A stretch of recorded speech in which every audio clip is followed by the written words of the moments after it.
সেমন্তী সৌমি জীবনে একটাই ছ্যাঁকা খেয়েছি, মনে রাখার মতো একটা ছ্যাঁকা, এটা আমার লাইফ টাইম মনে থাকবে।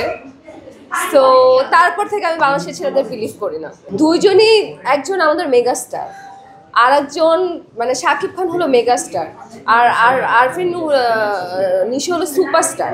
শাকিব খানই, আর আরফান নিশোই। আরফান নিশোর যেমন অভিনয়ের যে দক্ষতা, শাকিব খান অভিনয়ের দক্ষতা, দুইজনের মানে অনেক স্ট্রাগলিং করে এই জায়গায় এসেছে। তো কেউ কারোর থেকে কম না, আমি কাউকে কম বলবো না।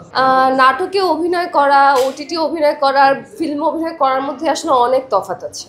সো আমি নিজেকে আস্তে আস্তে গড়ে তুলছি বড় পর্দায় অভিনয় করার জন্য। ডাক আসছে না বা সুযোগ পাচ্ছি না এরকম কিছু না, সুযোগ অনেক পাচ্ছি, কিন্তু আমার মন মতো পাচ্ছে না। আমিও শুনেছি যে দেশের বাইরে থেকে নায়িকা আনছে, এটা আসলে তার ব্যক্তিগত চয়েস, এখানে তো আসলে আমাদের কিছু বলার নেই। আমরা এখানে শোবিজ অঙ্গনে আমরা কলিগ সবাই, তো আমি তো নিজেকে কিছু বলতে পারবো না। বাট তার যেহেতু বিদেশি নায়িকা পছন্দ, বিদেশি নায়িকাদের সাথে কাজ করুক।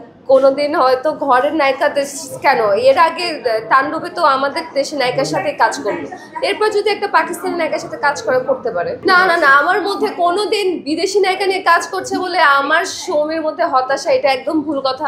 কোনোদিনই কোনো হতাশা নেই, যার লাইফ, পার্সোনাল লাইফ, যার যেটা করার ইচ্ছা এটা করতে পারে।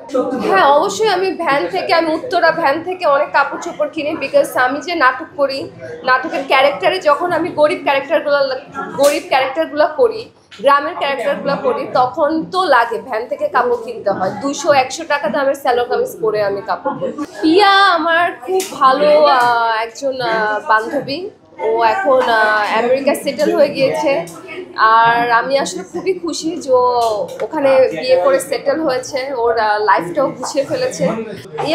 এই কথাটা আসলে প্রিয়া আমেরিকা যাওয়ার আগে ও বলতো যে বাংলাদেশের ছেলের থেকে বিদেশি ছেলের অনেক ভালো হয়।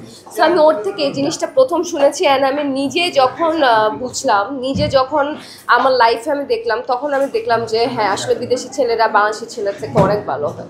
অ্যান্ড আমি চাবো কোনো ফরেনার বিয়ে করতে, বাংলাদেশের ছেলে আসলে বিয়ে করার কোনো ইচ্ছা আমার নেই।